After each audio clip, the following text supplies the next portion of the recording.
بسم اللہ الرحمن الرحیم۔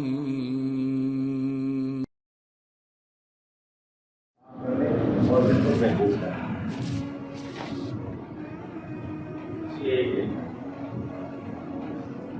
اور فرماتے تھے کہ صحابہ نے بھی یہ علم حاصل کیا، ہم بھی علم حاصل کرتے ہیں، یہ قرآن پڑھتے ہیں، یہ حدیث پڑھتے ہیں، لیکن کیا بات ہے کہ صحابہ کے زمانے میں اس علم کی طاقت تو ظاہر ہوئی اور اللہ تعالیٰ نے اسی علم سے صحابہ کو پوری دنیا کی طاقتوں پر غالب کر دیا اور ساری دنیا کی بڑی بڑی طاقتیں اکٹھی ہو کر آئیں، لیکن سب زیر ہو گئی، سب مغلوب ہو گئی، لیکن یہ علم والے صحابہ یہ سب پر غالب ہے۔ آپ لوگ اپنے اساتذہ سے تاریخ میں سب پڑھتے رہتے ہیں کیسے صحابہ مدینے سے اس علم کو لے کر اٹھے اور کیسر کسرا سب کو بالکل پاؤں کے نیچے روند گئے، کوئی ان کے مقابلے میں ٹک نہیں سکتا۔ لیکن آج ہمارے پاس یہ علم، لیکن اس کی طاقت ظاہر نہیں، نہ ظاہر کا دشمن بھاگتا ہے نہ اندر کا دشمن بھاگتا ہے۔ کیا وجہ ہے؟ بڑا یوسف اکراڑی فرمایا کرتے تھے کہ جب تک اس علم کے اوپر 5 دن کی محنت نہیں کریں گے اس وقت تک اس علم کی طاقت ظاہر نہیں، جب تک اس علم پر 5 اعتبار سے محنت نہیں ہوگی اس وقت تک اس علم کی طاقت ظاہر نہیں۔ پہلی محنت یہ کہ اس علم کو اس طریقے سے پڑھو، اس علم کے الفاظ کو ایسے سیکھو جیسا اللہ تبارک و تعالیٰ نے جبرائیل امین کو اور جبرائیل علیہ السلام نے حضور صلی اللہ علیہ وسلم اور حضور صلی اللہ علیہ وسلم کے صحابہ کو، اور اس طریقے سے معتبر علماء کے ذریعے سے ہم تک جن الفاظ کے ساتھ یہ علم پہنچائے ان الفاظ کے ادائیگی کو اور ان الفاظ کے تلفظ کو صحیح کرو، صحیح اس کو پڑھنا سیکھو۔ پہلی محنت آپ لوگ پڑھتے ہیں ماشاء اللہ، تجوید ہے، قرآنی قاعدہ ہے، اللہ آپ کو خوب جزائے خیر، اللہ خوب آپ کو ترقی، خوب محنت کر کے اس الفاظ کو خوب سوار کے بولے۔ کوئی آدمی انگریزی اپنی زبان میں بولے تو کیسا لگے گا؟ اس کے لیے کیا بولتے ہیں؟ پروننشیشن، اس کو اچھی طریقے سے ادا کر کے بولنا، تب جا کر کے وہ زبان سمجھ میں آتی ہے۔ اگر اپنی مرضی سے کوئی زبان بولے گا تو وہ زبان سمجھ میں آئے گا۔ ایسے قرآن کو اچھی طرح پڑھنے کے لیے، اس علم کو اچھی طرح پڑھنے کے لیے قاعدے، قرآنی قاعدہ نحو ہے، صرف ہے، اس پر ہماری اچھی طرح محنت۔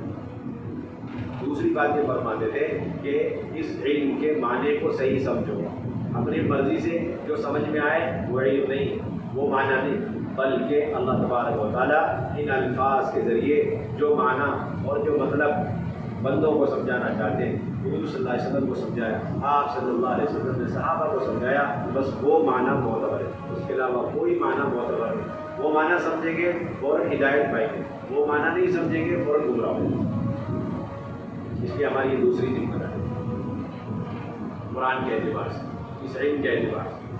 تیسری بات یہ فرماتے تھے کہ اس علم پر عمل کرو، جو کچھ آپ نے پڑھا ہے اس پر فوراً عمل کرو، کیونکہ قرآن یہ کوئی تاریخ کی سیرت کی کتاب ایسی نہیں جس کو پڑھ کر کے ہم فارغ ہو جائیں اور پڑھتے پڑھاتے رہیں، بلکہ یہ تو دستور ہے، زندگی گزارنے کے ضابطے ہیں، قانون ہے، زندگی گزارنے کے ضابطے ہیں، قانون ہے۔ جیسے ایک مدرسے میں وقت گزارنے کا صبح سے لے کے شام تک قانون ہوتا ہے، ضابطہ ہوتا ہے، ہر چیز کی پابندی ہوتی ہے، کھانا پینا کھیل کا بھی وقت ہوتا ہے۔ ایسے اس قرآن کے اندر ایک انسان کے پیدا ہونے سے لے کے موت تک زندگی گزارنے کا خدائی ضابطہ، خدائی قانون۔ اس لیے اس قرآن والے علم کو عملی طور پر اپنی زندگی میں لانے کی محنت کوشش کریں۔ اور چوتھی بات کیا ہے کہ اس علم کا یقین دل کے اندر اتارنا کہ اللہ نے میرے ہر مسئلے کا حل اس علم کے اندر رکھا، اس علم سے ہی اللہ مجھے چمکائے، دنیا میں بھی کامیاب فرمائیں گے اور آخرت میں بھی کامیاب، ہر جگہ اللہ اس کے ذریعے سے مجھے سربلند فرمائے گے۔ يرفع الله الذين آمنوا منكم والذين اوتوا العلم درجات۔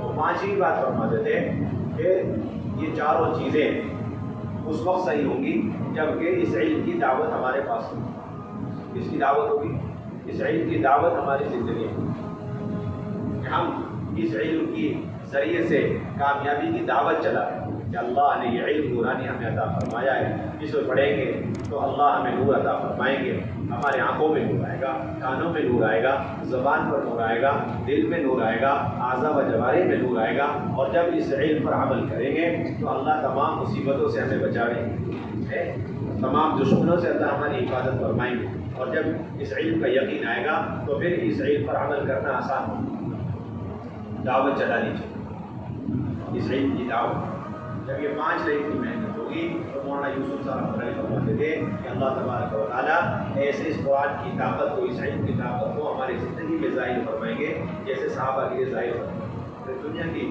کوئی بڑی سی بڑی طاقت ہمارا مقابلہ نہیں کر سکتی، اللہ ہر جگہ میں چمکا، ساری طاقتیں ہمارے سامنے گھٹنے ٹیکنے پر مجبور ہو جائیں۔ ایک چھوٹی سی آیت پڑھ لی، یمحق اللہ الربا ویربی الصدقات، اللہ تعالیٰ سود کو مٹاتے ہیں اور صدقات کو بڑھاتے ہیں۔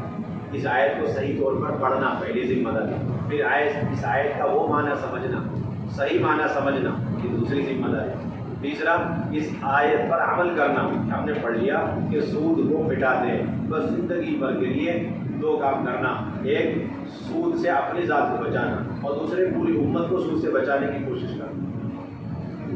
اور ویربی الصدقات، کہ اللہ صدقات کو بڑھاتے ہیں، اور اس کا یقین دل کے اندر اتر جائے کہ میں صدقہ ادھر سے نکالوں گا، اللہ تعالیٰ کئی گنا زیادہ بڑھا کر کے مجھے واپس دے گا، اور پھر اس پر فوراً عمل، اس پر فوراً عمل، یقین بھی ہو اور عمل بھی ہو۔ جیب میں پیسے 5 روپے اور کھانے پینے کی اور ضرورتوں اور اپنے کپڑے کی اور صابن کی بنیادی ضرورتیں ہیں، پیسے کم ہیں، لیکن اس کے باوجود ہم 1 روپے 2 روپے صدقہ نکال دیں گے اس یقین سے کہ اللہ تعالیٰ بڑھائیں گے، گھٹائیں گے۔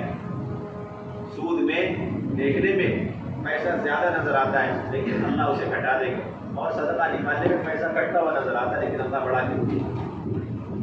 اس کا یقین بھی ہو اور اس پر عمل بھی، ہر روز اس پر عمل کرنے کی مشق کرنا، اور روزانہ صدقے نکالنے کی، اللہ جتنی توفیق دے دے، 1 روپے بھی نکال دو، اللہ تعالیٰ دیکھ رہے ہیں، اخلاص کے ساتھ دیں گے اللہ کے قبول ہو جائے گا، اللہ اسے کئی گنا زیادہ بڑھا کر دے گا۔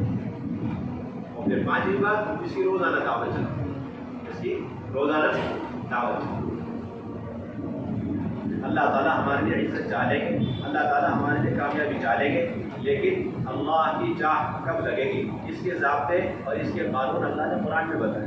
اللہ تعالیٰ فرماتے ہیں قرآن مجید میں کہ ایمان اختیار کرو گے تو ہم تمہارے لیے عزت چاہ لیں گے، ایمان اختیار کرو گے تو ہم تمہارے لیے آسمان زمین سے برکتوں کے دروازے کھولنے کے فیصلے کر لیں گے، اور تم ایمان اعمال اختیار کرو گے تو پھر تمہارے لیے محبتوں کو ہم چاہ لیں گے، تمہاری محبت مخلوق کے دلوں میں ڈال دیں گے۔ ہر انسان تم سے محبت کرے گا، اللہ کی ہر مخلوق محبت کرے گی، اللہ کے آسمان زمین اور یہ بے حس چیزیں بھی تم سے محبت کرنے لگیں گی۔ اللہ کے چاہنے کے ضابطے ذکر کرو گے تو اللہ کی چاہ لگ جائے گی، محبت کی، اور اگر غفلت اختیار کرو گے تو پھر اللہ تعالیٰ ہماری محبتوں کو دل سے نکالتے ہیں۔ یہ اللہ نے ضابطے بتائے قرآن مجید میں۔ علم والا راستہ اختیار کرو گے تو اللہ سب غلطی تمہارے لیے چاہ لے گا۔ دیکھو ہمارے چاہنے میں اللہ کے چاہنے میں فرق ہے۔ ہم اگر چاہ رہے ہیں کسی چیز کو، اس کا مطلب یہ ہے کہ وہ چیز ہمیں مل جائے، اس کی طلب ہم کر رہے ہیں، لیکن اللہ کی چاہ اور اللہ کی مشیت اور اللہ کا ارادہ یہ عین وجود ہے، یعنی جس چیز کو اللہ چاہ رہے سمجھو وہ چیز وجود میں آ گئی۔ ایسا ہمارا نہیں، ہم کسی چیز کو چاہ رہے ہیں اس کا مطلب ہے ہم طلب کر رہے ہیں، ابھی وہ چیز وجود میں نہیں ہے، لیکن اللہ چاہ لے تو سمجھو وہ چیز فوراً مل گئی۔ اللہ تعالیٰ نے اس علم کی برکت سے اور اس علم کی دعوت، اس علم پر عمل اور اس علم کی یقین کی وجہ سے صحابہ کو ایسے چمکایا، اور کس طرح اللہ نے ان کی دائمی مدد اور نصرت فرمائی۔ صحابہ کی جماعت ملک خارج چلی گئی اور وہاں کے بادشاہوں کو پورے لشکر کے ساتھ نکال کر پھینک دیا۔ بادشاہ نے اپنا قاصد چین کے بادشاہ کے پاس بھیجا، کہاں بھیجا؟ چین کے بادشاہ کے پاس مدد حاصل کرنے کے لیے کہ ہمارے ساتھ ایسی مصیبت ہمارے اوپر آ گئی ہے، آپ لوگ ہماری مدد کے لیے لشکر بھیجو۔ جب قاصد چین کے بادشاہ کے پاس گیا مدد لینے کے لیے تو چین کے بادشاہ نے کہا کہ آپ کے پاس اتنا ہتھیار اور اتنی فوج اور نئی نئی چیزیں لڑنے کی سب آپ کے پاس، اور یہ مدینے سے آئے ہوئے صحابہ ان کے پاس کھانے کے لیے کوئی سامان نہیں اور پہننے کے لیے کپڑے نہیں، اور ان کے پاس ظاہری اسباب کی تلوار کی ہتھیار بھی، وہ لوگ کیسے تم پر غالب آ گئے اور تم لوگ کیسے مغلوب؟ میرے خیال میں ان کے پاس کوئی ایسی خوبی ہے جو تمہارے اندر نہیں، اور تمہارے اندر کوئی ایسی خرابی جو ان کے اندر نہیں۔ بول گیا چین کا بادشاہ کیا ہے؟ بول گیا چین کا بادشاہ پکا کافر۔ پھر اس نے سوال کیا یہ بتاؤ کہ یہ مسلمان وعدے کے کیسے ہیں؟ پہلا سوال کیا کرا؟ یہ مسلمان وعدے کے کیسے؟ قاصد نے کہا کہ یہ وعدے کے بہت سچے اور پکے ہیں، وعدہ خلاف بھی نہیں کرتے۔ بھائی ہم کیا کریں گے انشاءاللہ؟ جی وعدہ پورا کریں گے، وعدہ خلاف بھی کریں گے؟ زور سے بولو انشاءاللہ۔ دوسری بات یہ پوچھی کہ یہ بتاؤ اپنے امیر کی اطاعت کیسے، اپنے امیر کی اطاعت کے لوگ کیسے ہیں؟ انہوں نے کہا کہ اتبع قومی امیری، کہ یہ اپنے امیر کی سب سے زیادہ اطاعت کرنے والے قوم ہیں۔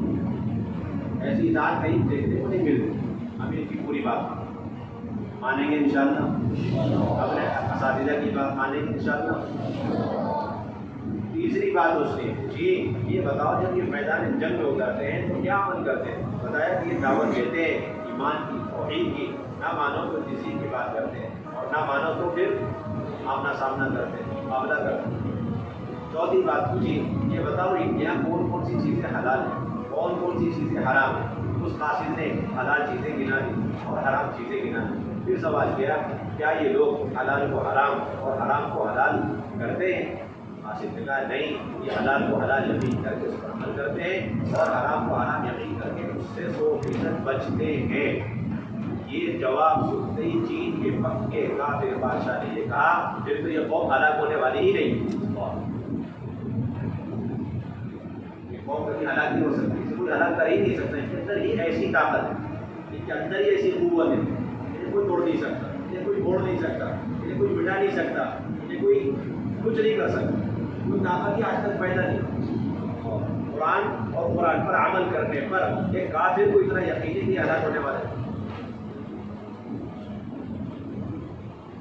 پھر لباس پوچھا کیونکہ لباس یہ سنتی لباس نہیں، یہ غیروں کا لباس نہیں، اور سواری یہ اپنی سواری پر سوار ہوتے ہیں، یہ عجمیوں کی سواری اختیار نہیں کرتے، اپنا اونٹ ہے، اپنا خچر ہے اور اپنا گھوڑا ہے، بس سیدھی سادھی سواری۔ یہ ساری باتیں سن کر چین کے بادشاہ نے کہا کہ میرے پاس اتنا بڑا لشکر ہے، اگر میں تمہاری مدد کے لیے بھیج دوں، اگر میں تمہاری مدد کے لیے بھیج دوں تو اس کا پہلا گھوڑا اگر ملک خارج میں ہوگا تو اس کا آخری گھوڑا میرے ملک چین میں ہوگا۔ اتنا بڑا لشکر ہے لیکن میں تمہاری مدد کے لیے ہرگز نہیں بھیجوں۔ کیا کہہ دیا؟ میں تمہاری مدد کے لیے لشکر نہیں بھیجوں۔ قاصد حیران تعجب سے پوچھنے لگا اس کی کیا وجہ؟ تو چین کے بادشاہ نے کہا کہ یہ جو مدینے سے آئے ہوئے مسلمان ہیں یہ ایسی صفتوں سے آراستہ اور ان کے اندر ایسی صفتیں ہیں کہ اگر ان صفتوں کے ساتھ یہ پہاڑوں سے ٹکرا جائے تو پہاڑ بھی ریزہ ریزہ ہو جائے۔ آپ اندازہ لگاؤ اس علم کے اندر، اس علم پر عمل کرنے میں، اس علم کی یقین پر اتنی طاقت ہے کہ غیر بھی اس کو سمجھتے۔ مسلمان کے اندر ایسی صفتیں ہیں کہ اگر اس کو لے کر یہ پہاڑوں کے سامنے آ جائے پہاڑ بھی راستہ دے دے، چیخنا شروع ہو جائے۔ سمندر میں چلے گے تو سمندر بھی راستہ دے۔ آگے یہ کہا کہ اگر یہ ان صفتوں کے ساتھ میرے ملک کے چین میں داخل ہو گئے تو مجھے بھی میرے ملک سے نکال دیں۔ میری بات مانو، ان سے صلح کر لو، جب تک یہ تمہیں نہ چھیڑے تم نہ چھیڑو۔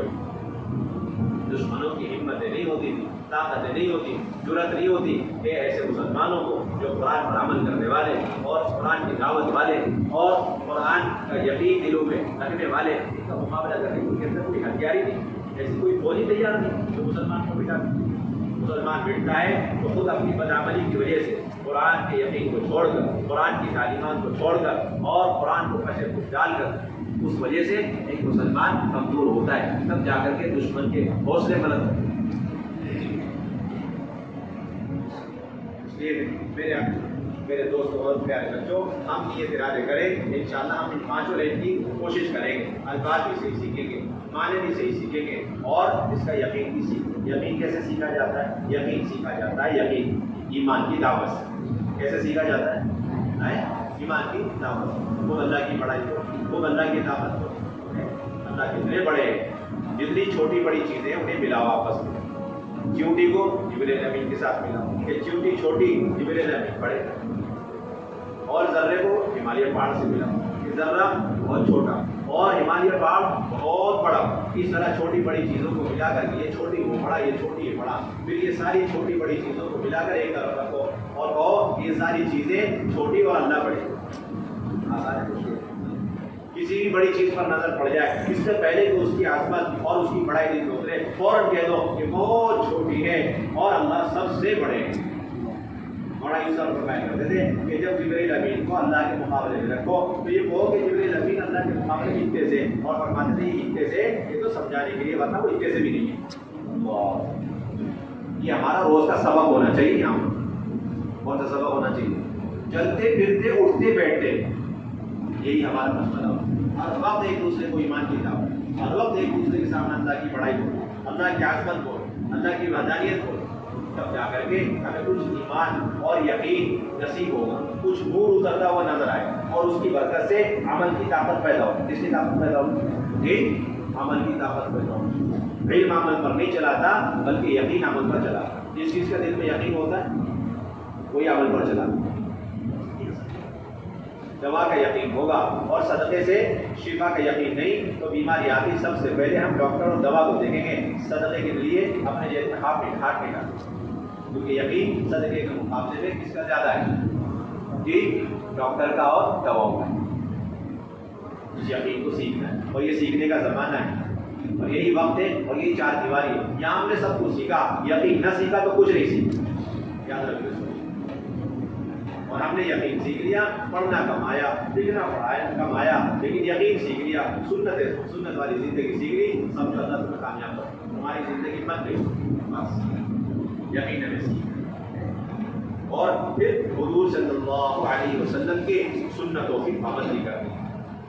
بتاؤ ہم اپنے اساتذہ سے علم سیکھنے کی اتنی محنت کرتے ہیں اور پھر دوسرے نمبر پہ کتابوں کو اوپر اتنی محنت کرتے ہیں اس علم کو سیکھنے کے لیے، حالانکہ یہ علم نہ اساتذہ کا ہے نہ کتابوں کا ہے، یہ علم اللہ کا ہے. اور پھر اللہ نے جبرائیل امین کے ذریعے جناب رسول اللہ صلی اللہ علیہ وسلم کے واسطے ہمیں عطا فرمایا ہے. تو اصل علم کس کا؟ اللہ کا. اور ذریعہ کون بنے؟ محمد رسول اللہ صلی اللہ علیہ وسلم. اب ہم دیکھیں ان دونوں پر ہماری کیا محنت ہو.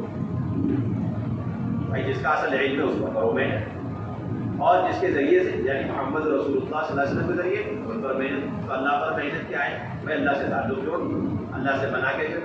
اگر اللہ سے تعلق جوڑ لیا تو پھر اللہ وہ علم دیں گے جو نہ کتابوں سے ملے گا نہ استادوں سے ملے گا. اللہ کا بھی ایک مدرسہ چلتا ہے، اس میں تنے تنا اللہ معلم ہوتے ہیں.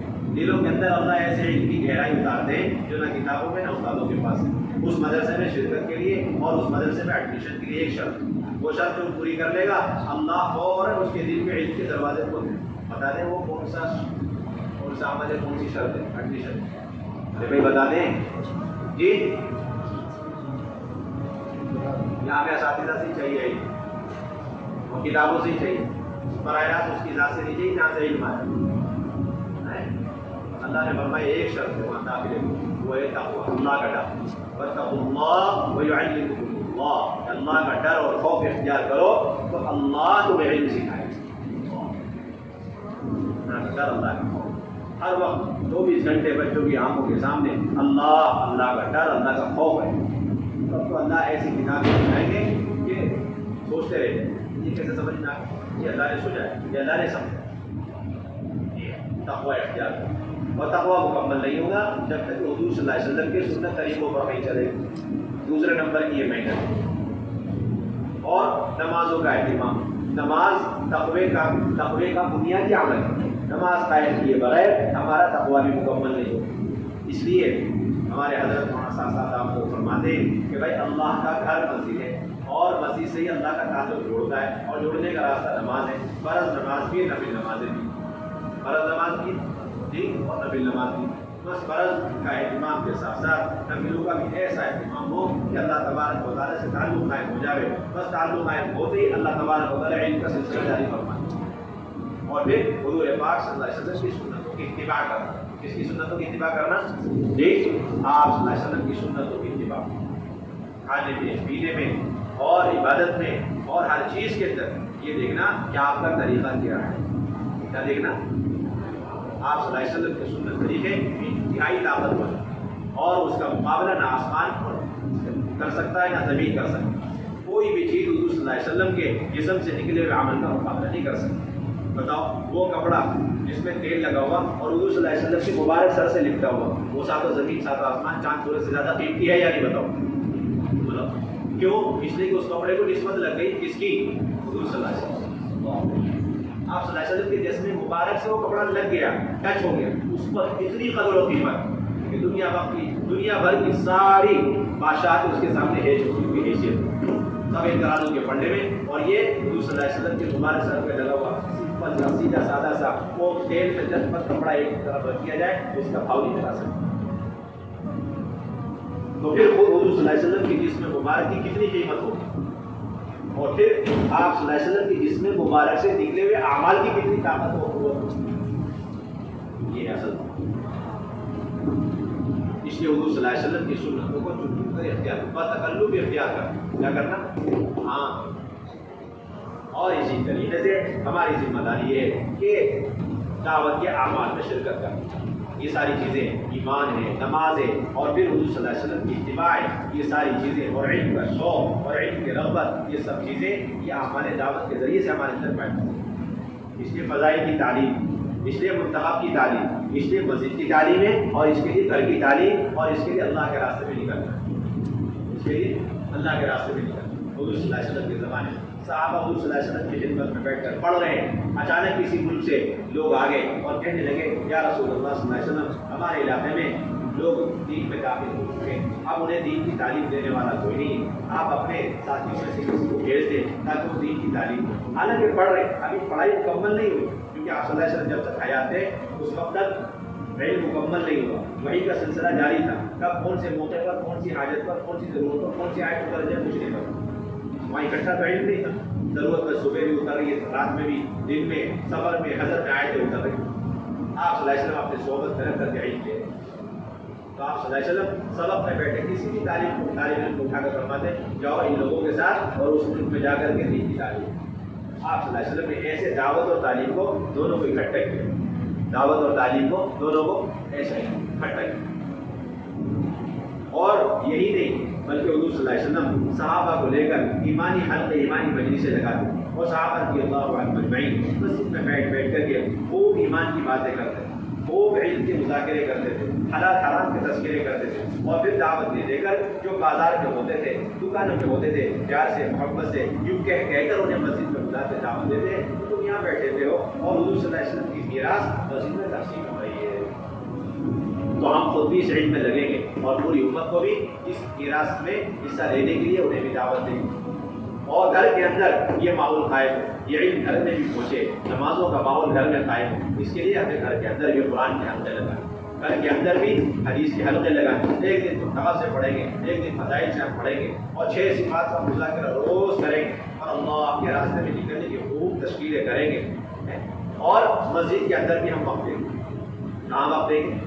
جو جماعت آ جائے شوق سے وقت دیں، پڑھائی کے وقت میں پڑھائیے، اور پھر اس کے بعد جتنا وقت ملے گا ہم اپنے مسجد کو جماعت آ گئی ان کے ساتھ بیٹھیں گے، تعلیم کے حلقے لگے ہوئے ان کے ساتھ بیٹھیں گے، گشت ہو رہا اس میں شریک ہو جائیں گے، اور مشورہ ہو رہا اس میں شریک ہو، ہم اپنے دوستوں کو بھی دعوت دیں گے، اچھے اخلاق، کوئی طالب علم پڑھ نہیں رہا ڈھنگ سے اسے بھی ہم دعوت دیں گے، تعلیم اور علم کی فضیلت بتائیں گے، تو اللہ کے نبی نے فرمایا خیرکم من تعلم القرآن وعلمہ، تم میں بہتر شخص وہ ہے جو قرآن کو سیکھے اور سکھائے۔ اس وقت جب کہ تم قرآن کے کسی حرف کو سیکھنے میں لگے ہوئے ہو تو پھر پوری دنیا میں کوئی تمہارا مقابلہ نہیں، یا تو وہ شخص تمہارے برابر ہو سکتا ہے جو تمہاری طرح قرآن کے سیکھنے میں لگا ہوا ہے، سکھانے میں۔ اگر اس وقت پوری دنیا میں کوئی سیکھنے سکھانے میں نہیں لگا تو پھر پوری دنیا مل کر تمہارا مقابلہ نہیں کر سکتی، اتنے بڑے عمل میں تم لگے ہو۔ خیرکم من تعلم القرآن وعلمہ، کوئی بچہ نماز نہیں پڑھتا، ہم سب مل کر ایسے اس کے لیے دعا مانگے اور ایسی دعوت دیں کہ وہ بچہ بس ہمارے ماحول میں، مطلب اتنے نورانی ماحول میں بچہ اگر نماز کے شوق کے بغیر اور نماز کے بغیر ہے تو بتاؤ کون سا ماحول اسے ملے گا جہاں جا کے نمازی بنے گا۔ ایک بچہ یہاں سنت پر عمل نہیں کر رہا، سنتی لباس، مسواک نہیں کر، چھوٹا سا عمل ہے سنت، کیا ہے؟ پروش سب کے پاس ہے اور مسواک سب کے پاس کیوں نہیں؟ کیونکہ اس کی دعوت ہے اور مسواک کی دعوت نہیں، اس لیے پروش کے ذریعے سے صفائی کا یقین ہے لیکن مسواک کے ذریعے سے 70 فائدوں کا یقین ہے۔ کوئی طالب علم جو ہے پڑھنے میں آگے پیچھے ہو رہا ہے، ہم اسے اتنا شوق دیں کہ وہ گھر بھول جائے، اپنے دوست یارانہ بھول جائے اور علم میں لگ جائے، بد اخلاقی کرے، آپس میں لڑے، پیار محبت سے اسے سمجھائے، دیکھو معاف کرو اور معافی مانگ لو، یہ اللہ کو بہت پسند ہے۔ معاف کرنے والے غصہ پی لے، جو غصہ پی جاوے اور معاف کر لے، اللہ تعالیٰ اس سے بہت محبت کرے۔ ایسے آپس میں ہم معاشرہ اور ماحول قائم کریں۔ یہ بننے کی جگہ، یہ صرف الفاظ سیکھنے کی جگہ نہیں بلکہ پورے انسان بننے کی جگہ ہی اعلان ہے۔ آدم سازی کا کارخانہ ہے، یعنی انسانوں کے بننے کی جگہ۔ حضرت مولانا یوسف فرمایا کرتے تھے کامیابی کا تعلق انسان کی کامیابی عزت ہو اور اسی طریقے سے سربلندی ہو اور محبتیں ہوں اور اسی طریقے سے روزی روٹی کے مسئلے مسائل ہوں۔ ان ساری کامیابیوں کا تعلق خارجی چیزوں سے نہیں ہے، آسمان سے بھی نہیں، زمین سے نہیں، اور آسمان زمین کے بیچ میں جتنے نقشے اللہ نے بنائے ہیں ان سے اس انسان کی کامیابی کو کوئی تعلق نہیں۔ میری بات اچھی طرح توجہ سے سنیں۔ انسان جو کامیابی عزت چاہیے اور کھانا پینا چاہیے، روزی روٹی چاہیے، یہ جتنی بھی چیزیں ہیں انسان چاہتا ہے، اس کا تعلق کس سے نہیں ہے؟ خارجی چیزوں سے نہیں، آسمان سے، زمین سے، چاند سورج پہاڑوں سے کچھ نہیں۔ ایک انسان کے پاس اگر سورج آئے اس کی بھوک مٹ جائے گی؟ آپ بولو، کپڑے کا انتظام ہو جائے گا؟ پھر انسان کی کامیابی کا تعلق خود اس کے اندر جو اعضاء و جواری ہیں اس سے اور ان اعضاء و جواری کا اعمال محمدی سے تعلق کے بقدر ہے۔ اس سے ہمارے جسم، پارٹس آف باڈی، اعضاء و جواری، اس کا اور اس کا حضور صلی اللہ علیہ وسلم کے لائے اندین اور اعمال اور سنتوں سے جتنا گہرا تعلق ہوگا نا اتنی کامیاب ہوگا۔ فرماتے تھے دو آنکھیں جیل میں پڑے ہوئے انسان کے لیے بھی جو سڑ رہا، اور دو آنکھیں وزیر اعظم کے لیے، اس کے لیے، اور ان دو آنکھوں کا استعمال کرنے کا طریقہ جو جیل میں پڑا ہوا سڑ رہا اس کے لیے بھی ہے اور وزیر اعظم کے لیے بھی۔ ایسا نہیں کہ چار آنکھیں اس کے پاس ہے دو اس کی، اس لیے وہ زیادہ کامیابی، دو اس کے پاس دو اس کے پاس۔ پھر کامیابی کس کی ہے کہ جو ان دونوں آنکھوں کو اللہ کے نبی علیہ السلام کے طریقے پر استعمال کرے وہ کامیاب ہوگا، چاہے جیل میں پڑا ہوا ہو، اور اگر ان آنکھوں کا استعمال صحیح نہ کیا تو وزیر اعظم بن کر کے ناکام ہوگا۔ کیسا انسان بننے میں، انسان میں، جانور میں فرق صرف دین کا ہے، ورنہ سارے خواہشات، ساری ضرورتیں، کھانا پینا، سونا، آرام کرنا، جتنا جتنا انسان کے اندر ہے اتنا معمولی سے معمولی جانور کے اندر بھی ہے۔ فرق کیا ہے؟ ہم نے بھی ضرورت پوری کری، اس نے بھی پوری کر لی، فرق وہ صرف دین کی بنیاد پر ہے۔ ہمارے پورا ضرورت و حاجت کو پورا کرنے کا طریقہ ہے اللہ کے احکامات، نبی پاک علیہ السلام کے طریقے، اس پر کر لیا تو ہم انسان نہیں بلکہ فرشتوں سے بھی افضل ہو گئے، اور اگر ہم نے وہ طریقے چھوڑ دیے ہم جانور نہیں، جانور سے بھی بدتر، جانور نہیں بڑے ہی فرمائے تھے جو دین کے بغیر زندگی گزار رہا ہے۔ لوگ کہتے ہیں یہ تو کل یہ آگے چل کر کے جانور بنے گا۔ مولانا فرماتے تھے حضرت جی کہ یہ کل کا جانور نہیں آج کا جانور ہے، اور آج کا جانور نہیں آج کے جانوروں میں بدترین جانور۔ قرآن میں فیصلہ کر دیا اللہ تعالیٰ، اولئک کالانعام بل هم اضل۔ اس لیے یہ ادارے اور یہ اساتذہ یہ جو اللہ نے ہمیں عطا فرمائے یہ صرف پڑھنے کے لیے نہیں ہے بلکہ اپنے 24 گھنٹے کے سر کے بال سے لے کے ہمارے ناخن تک ایک وضو کو کیسے استعمال کریں۔ سو رہے ہیں تو سنت کے مطابق، وضو کر رہے ہیں سنت کے مطابق، نمازوں کا اہتمام، تلاوت کا اہتمام، اخلاق کا مظاہرہ، اور ایمان کے مجلس، ایمان یقین کی باتیں، جنت دوزخ کے تذکرے، والدین کے حقوق اور پڑوسی کا حق ادا کرنا، اور پھر ان بھلائیوں کو پورے عالم میں پہنچانے کا اپنے دل کے اندر ہر وقت جذبہ ہو۔ اے اللہ اتنی پیاری اور نورانی طریقے تیرے نبی صلی اللہ علیہ وسلم کے پورے عالم میں زندہ فرما دے۔ یہ رو رو کے ہمارے چھوٹے چھوٹے بچے دعائیں مانگا کریں گے تو اللہ اس کے اثرات پورے عالم پہ ڈالے گا۔ ہماری دعائیں بھی ضائع نہیں ہونی چاہیے۔ نماز فارمالٹی کے لیے نہیں ہے، ہماری دعائیں بھی فارمالٹی کے لیے نہیں، ہمارا یہ پڑھنا پڑھانا فارمالٹی کے لیے نہیں، کوئی ڈگری کے لیے نہیں بلکہ انسان بننے کے لیے ہے۔ حضور صلی اللہ علیہ وسلم والا محمد، حضور صلی اللہ علیہ وسلم کے امتی بننے کے لیے، اور حضور والا غم لے کر کے ہم زندگی گزارے۔ آپ صلی اللہ علیہ وسلم کیسے ہر وقت غمگین رہتے تھے کہ میری امت کس طرح جہنم سے بچے جنت میں چل جائے، مرد چلے جائے، عورت چلے جائے، بچے چلے جائے، مزدور چلے جائے، کاشتکار چلے جائے، امت کا ہر فرد جہنم سے بچ کر جنت میں چلے جائے۔ اللہ کے نبی جس غم کے ساتھ، فکر کے ساتھ زندگی گزارا کرتے تھے، اپنے پاس پڑھنے والے سارے صحابہ کو اسی غم اور فکر پہ ڈھال دیا۔ سارے صحابہ کا یہی غم، ان کا رونا، ان کا دھونا، ہر وقت یہ اٹھنا بیٹھنا بچھونا یہ رہتا تھا۔ اس لیے ہمیں اس فکر کے ساتھ اس چار دیواری میں اپنی فکروں کو بھی صحیح کرنا، اپنی سوچ کو بھی صحیح کرنا۔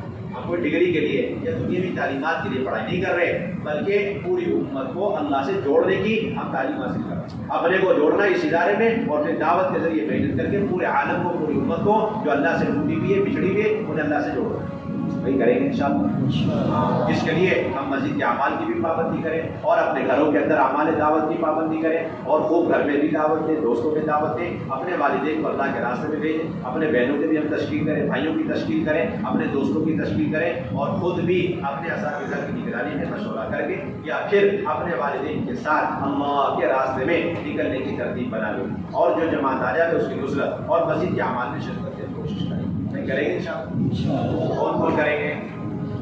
اللہ کی ذات سے امید ہے یہ حضرات ملکوں میں جا کے دین کا کام کریں گے انشاءاللہ۔ ایسے چہرے بھی نظر آ رہے ہیں اور ایسے لوگ بھی اس میں نظر آ رہے ہیں ہاتھ اٹھانے والے کہ اللہ تعالیٰ ان سے ملکوں میں دین کا کام کریں گے۔ آپ کو اللہ بہت جلدی دکھائیں گے، آپ کی نیتوں پر اللہ فیصلہ کرے، اس پر فیصلہ کرے، ہاں آپ کی نیت پر اللہ کرے، آپ پورے عالم کی نیت کرو، اللہ پورے عالم میں آپ کو بھیجیں گے انشاءاللہ۔ آپ نہیں گئے لیکن نیت کی بنیاد پر اللہ آپ کے ذریعے کسی نہ کسی کو بھیج دے گا۔ ہمارا جانا ضروری نہیں لیکن آپ دعوت میں لگے رہے، لوگوں کو دین کے کاموں میں لگاتے رہے، بھلائیوں کی طرف کھینچتے رہے تو اللہ تعالیٰ ان لوگوں کو ہو سکتا ہے ملکوں میں بھیج دے اور یہی بیٹھے بیٹھے ہمیں ملکوں میں دین پہنچانے کا اور علم کے پہنچانے کا، نبی پاک علیہ السلام کے طریقوں کے پہنچانے سے کرنے کا جو سبب اللہ ہمیں یہی دے دے۔